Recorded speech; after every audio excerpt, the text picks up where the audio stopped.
Dr. Maxwell Maltz says the greatest psychological discovery of the 20th century is our self-image. How we see ourselves in our own mind's eye determines our happiness, our success, how well we move through difficulties and traumas and life events that we cannot control. And if you're wondering, how do you look at yourself? How do you see yourself? All you got to do is look at the results in your life, the results that you're getting in your health, in your relationships, in your career, in your abundance. The results in your life are a reflection of your inner self-image. No, this doesn't mean that every circumstance is your fault and that you created it or manifested it somehow. But there is plenty in life that we are contributing to. Just as there's plenty in life that we didn't choose, there's plenty of life that we are unconsciously creating. So be real with yourself and your patterns. If the same patterns in your love life, your career, your health, your friendships, your money keep repeating, you would do well to take a closer look at your self-image. Welcome to day 4. Today we are moving on up to the head, the way of knowing through the mind, the intellect, and perception. And I'm so excited to share with you how you can start to reimagine your self-image and claim sovereign womanhood, the woman you know you are created to be, even if right now you don't feel like you have the clarity or the confidence to do so. An area of expertise that sets me apart from all other feminine embodiment coaches is my depth and experience and knowledge around the important and impact of self-image on a woman's wholeness. The tools and processes I have developed around healing the way a woman sees herself has liberated more women quicker than anything else I've seen before. I know you're going to experience a shift in how you see yourself today. So let's begin, remembering why we are here. We are moving from unconscious suffering to freedom, conscious freedom. And yesterday we talked about how you have this amazing, beautiful life force energy, this divine spark in you that has the ability to create a human being, right? This power, creative power, right here in your honeypot, in your pelvic bowl. And your pelvic bowl, your honeypot, is like the junk drawer of all your trauma. And all the trauma is not even yours, but the trauma that's been passed down to you, or the collective trauma. And it's like a trash heap is sitting on God. Well, you now know some things about how to begin to take out that trash, to address the trauma, so you can reconnect to the wisdom of your honeypot, that pleasure that's waiting for you there, the sensual, sensory, felt sense, wisdom and information and beauty that's waiting for you there. So today, we're going to move on up to the head and address this experience of what I call trance, and the way that trances really rob us from seeing ourselves clearly and how we can begin to wake up from those trances. So as you know, in the Feminine Wholeness Method, there are 3 ways of knowing: head, heart, and honeypot. As you probably could guess, the head, the mind, is the dominant and preferred way of knowing in our culture and to the ego. This is really the ego's domain. And when the ego forgets that she's really here to be in service to soul, suffering happens. And we have an over-identification with ego, an over-identification with this one way of knowing through the head. So what's interesting about this is that the way of knowing through the honeypot, the body, we have a separation from that, and that's really causing us our misery. But for the head, we have an over-identification with that, and that's causing us our misery. So you can think about this as, yes, being in that state of overthinking. Like overthinking is your default thinking. Really difficulty trusting yourself, chronic self-doubt, anxiety, maybe even panic attacks, that feeling of being disconnected from your relationships because you're so in your head, instead of being able to genuinely and joyfully connect to the people that love you, connect to your friends, connect to strangers. You're wondering and worrying, what do they think of me? Am I saying this okay? Do I look okay? What do they think of me? So this experience is really an over-identification with the mind. and it puts us into a trance. We're going to talk about what trances are in a second, but I think this fact is very interesting. We think 20,000 thoughts a day, but they say that over 90,000 of our thoughts are repeat thoughts, which wouldn't be so bad if we had a really healthy relationship to ourselves and the inner critic or the people pleaser or the performer wasn't running the show. But the truth is, it's pretty dang scary that 90% of our thoughts are repeat thoughts, because usually it's a narrative that is tearing us down instead of building us up. I know that's been true for me in my life. And the thing that I've been addicted to the most is my own way of thinking. This way of thinking that really does trap me into these trances that are very difficult to get out of. And it's taken me, I'm 42 years old, decades of work and paying attention to begin to wake up from those trances and to welcome in new possibilities. The thing with being addicted to our own thoughts is we don't even realize we're so stuck in it. It's like we're hypnotized. And in fact, that's not too far from the truth. So I want to teach you about trances, specifically identity trances, so you can start noticing it when it shows up in your life. Attention, waking up, awareness is always the first step to freedom. So this teaching will bring so much clarity and language to what you're already experiencing. So get ready to take notes. When you're all of a sudden frozen, like a deer in headlights. Maybe someone asks you an uncomfortable question, and instead of taking a pause and maybe just saying, hey, I don't feel like answering that, or hey, that's not an appropriate question, or being able to make some joke of it, you suddenly freeze and feel powerless and foolish, like you're 6 years old. Ever have that happen to you? Or maybe this is a kind of a funny experience, but I'm guessing I'm not alone in it.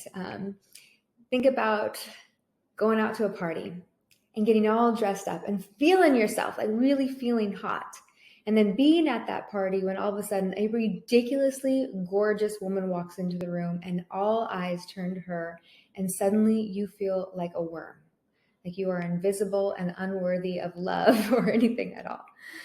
Yes, that's a trance. Or, when you just automatically blurt out yes when someone asks you for something, a favor or some extra work, when you really mean no. These are all experiences of trances. So what is a trance? A trance is any unconscious reaction that causes your personality to suddenly snap to grid. It's a state of hyper focus. It's when you become fixed or fused to one particular aspect of your identity. Conditioning and trauma create trances. Good girl conditioning is one of the biggest hypnotic trances on womanhood, and it keeps us from our way of knowing. It keeps us from the truth of who we are. The way of knowing through the mind is conscious thinking. The prefrontal cortex is about your ability to focus your attention where you choose to predict consequences of your actions, to anticipate events in the environment, and to manage your own emotional reactions, also to plan for the future. What affects conscious thinking? Perception, our experience of the world, our experience of ourselves. What affects perception is trauma. Trauma alters the perception mechanism. Trauma and trauma responses constricts our focus to survival mode.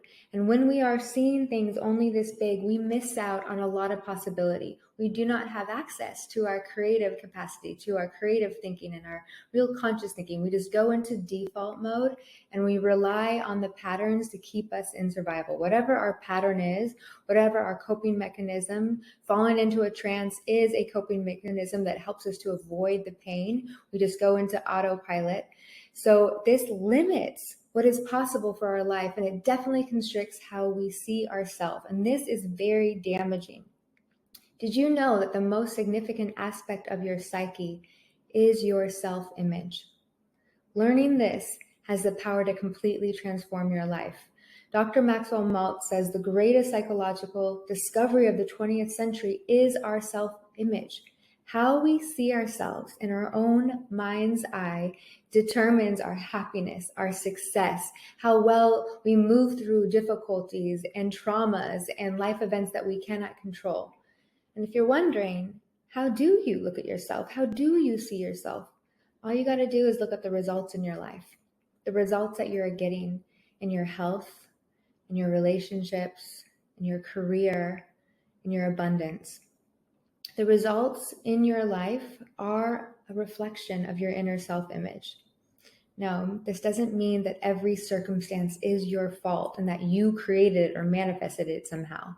But there is plenty in life that we are contributing to. Just as there's plenty in life that we didn't choose, there's plenty of life that we are unconsciously creating. So be real with yourself and your patterns. If the same patterns in your love life, your career, your health, your friendships, your money keep repeating, you would do well to take a closer look at your self-image. We've all heard the phrase, you can't be what you can't see, and that begins within. So I just want to give you a short teaching on what creates the self-image. What has created your self-image? And this is to take the blame off yourself. You don't need to blame yourself if you are someone who is stuck in a negative self-image. Our self-image began to be created way before we were conscious of it. Our self-image was created in the home that we grew up in. Our first mirror was mom. So the question you can ask is, what was modeled for me by my mom? Another aspect of our self-image is the messages we received from our culture. What is the dominant narrative on womanhood in our culture? And that culture can be the overarching culture of patriarchy, and it can also be the culture that you uniquely grew up in your town, in your family, in your church. And then the third element that contributes to your self-image is, what have you made your life experiences mean? Dr. Gabor Mate says, trauma isn't what happened to us. Trauma is what happened inside of us as a result of what happened to us. So how we make something mean determines our self-image. And so many of us have this story in our mind that says, bad things happen to me because I'm bad. Or I'm always disappointed around my goals or relationships because I'm a disappointment. These are the unconscious narratives going on beneath the surface in our unconscious mind that are really damaging and hurting our self-image. And let's just take a second to think about this. For women, how does the lens of patriarchy inform your self-image? Imagine walking into a room where this fellow is just looking at you, looking you up and down and judging you, commenting on how you look and who you are. Does that make you feel good? Does that make you feel expansive? Or do you go into a form of fight or flight? Do you feel a contraction? Do you feel a little bit of fear and anxiety?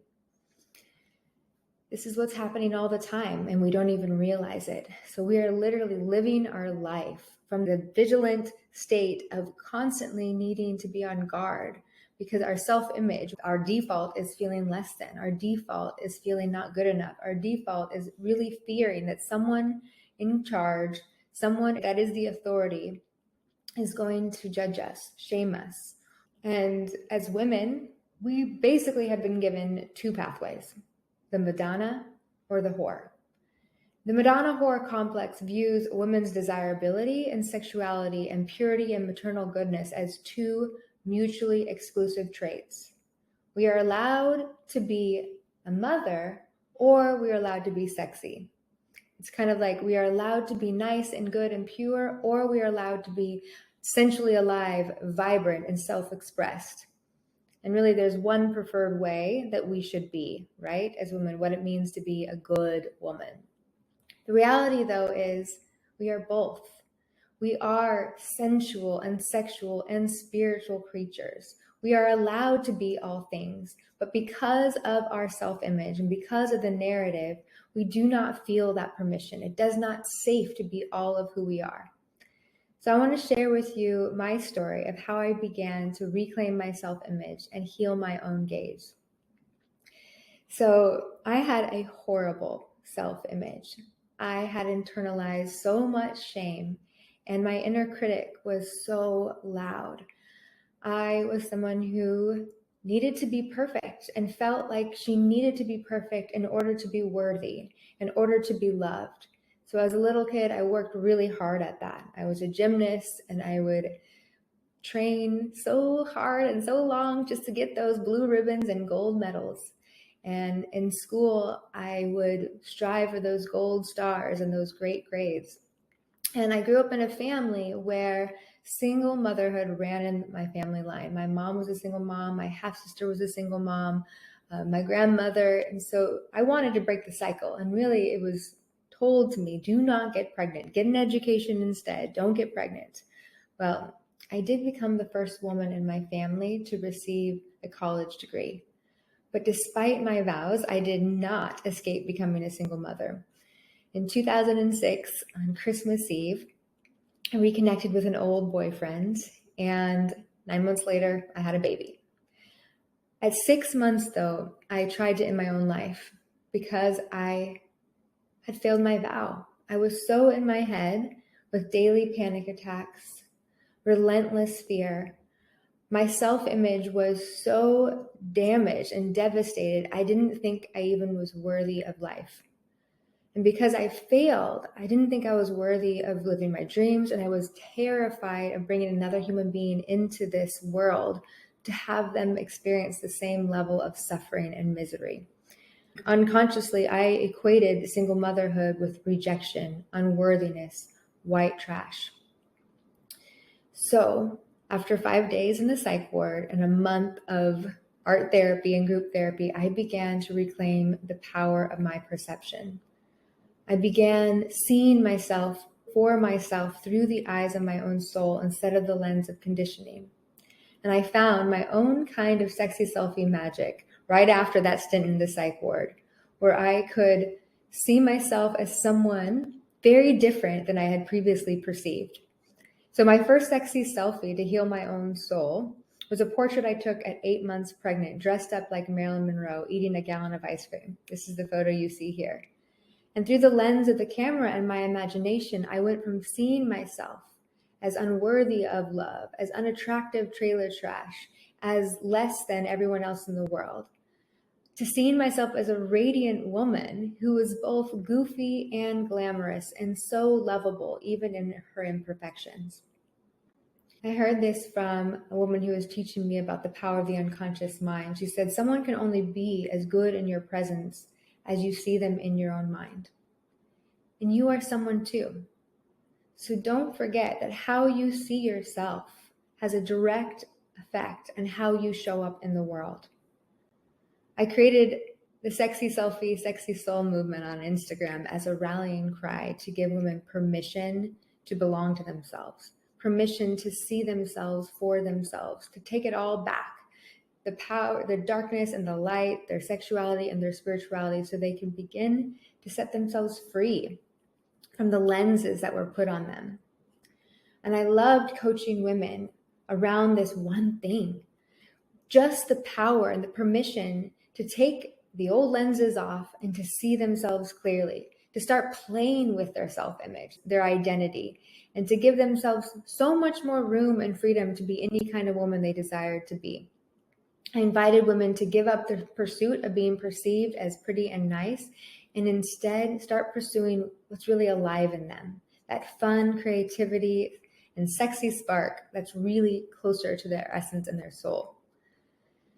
Never underestimate the power of the selfie. So much sacredness can be found in what's quote unquote the superficial. So I want to give you a little practice and a little sexy selfie tip too.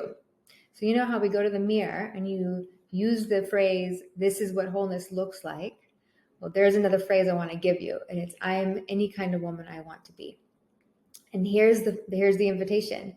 to go to your closet and pull out any number of outfits, put together some outfits you never ever would consider wearing in public. And I want you to have very different versions of yourself.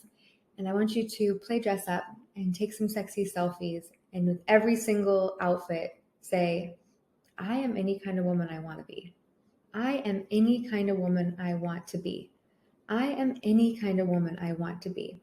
Start to give yourself that permission back and to break free from the trances that have kept you stuck in a version of yourself that is too small, and a version of yourself that you actually didn't consciously decide to be, but was put on you by the lenses of your culture and your experiences growing up. And here's a really quick tip to get the best sexy selfie every single time.